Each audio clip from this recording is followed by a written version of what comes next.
नमस्कार। चलिए आज बात करते हैं पॉलियाना की।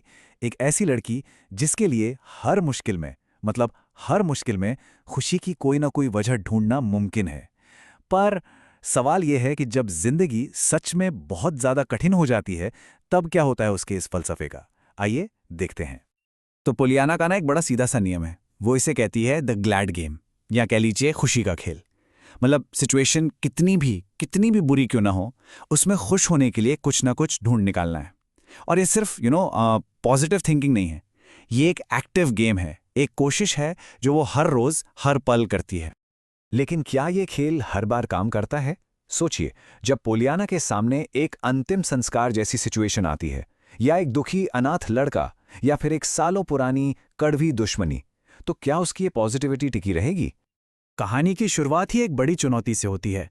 पोलियाना को पता चलता है कि उसकी आंटी शहर से बाहर एक अंतिम संस्कार में गई हैं। अब सवाल यह है कि क्या वो इस मुश्किल घड़ी में भी खुश होने की कोई वजह ढूंढ पाएगी। और मजे की बात तो यह है कि पोलियाना खुद मानती है कि भाई कुछ सिचुएशंस ऐसी होती हैं जहां खुश होना लगभग नामुमकिन है, जैसे एक फ्यूनरल। इससे पता चलता है कि वो भी अपनी इस फिलॉसफी की लिमिट्स को समझती है। तो ये खुशी का खेल आखिर है क्या? सीधी सी बात है, ये बिल्कुल किसी भी सिचुएशन में खुश होने की वजह ढूंढने की एक सचेत कोशिश है।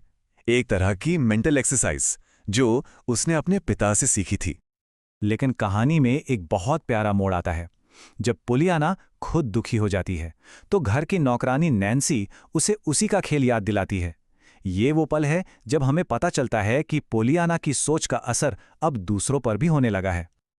अब पोलियाना की अगली चुनौती है जिमी बीन, एक बहुत निराश अनाथ लड़का।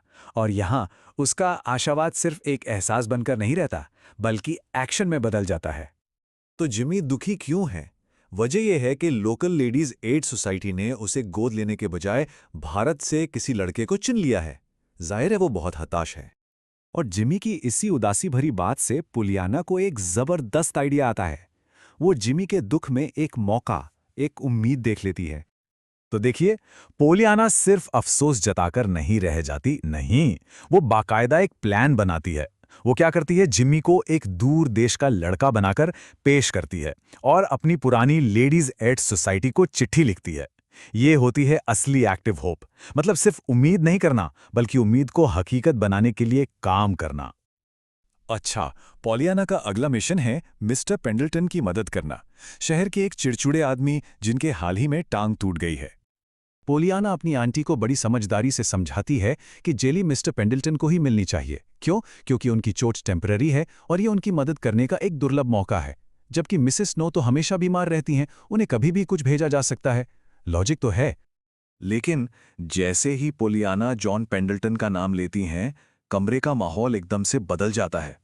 अचानक एक अजीब सा तनाव भर जाता है। एक ऐसी प्रतिक्रिया जिसकी किसी को भी उम्मीद नहीं थी। मिस पॉली का रिएक्शन, ओ हो, वो तो देखने लायक था। वो अपनी कुर्सी से लगभग उछल ही पड़ती हैं। उनका इस तरह से चौंकना साफ साफ इशारा कर रहा था कि यहाँ कोई गहरा, कोई छिपा हुआ अतीत है, कोई पुरानी कहानी है। और फिर सवालों की बौछार शुरू हो जाती है। मिस पॉली की चिंता मिस्टर पेंडल्टन की चोट नहीं है।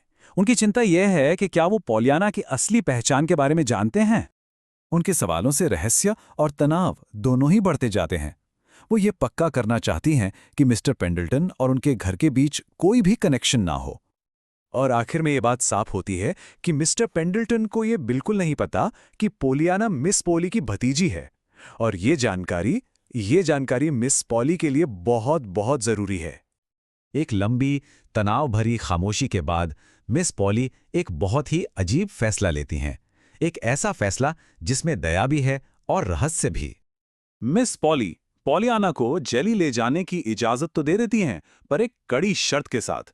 शर्त ये कि मिस्टर पेंडल्टन को कभी भी ये पता न चले कि ये उनकी तरफ से आया है। इस एक शर्त से रहस्य और भी गहरा हो जाता है। तो अब सवाल ये उठता है कि जब पोलियाना का ये सीधा साधा कट्टर आशावाद एक इतने उलझे हुए, छिपे हुए अतीत से टकराएगा तो होगा क्या? क्या उसका एक खुशी का खेल सालों पुरानी दुश्मनी की गांठ को सुलझा पाएगा, या फिर चीजों को और भी ज्यादा कॉम्प्लिकेटेड बना देगा?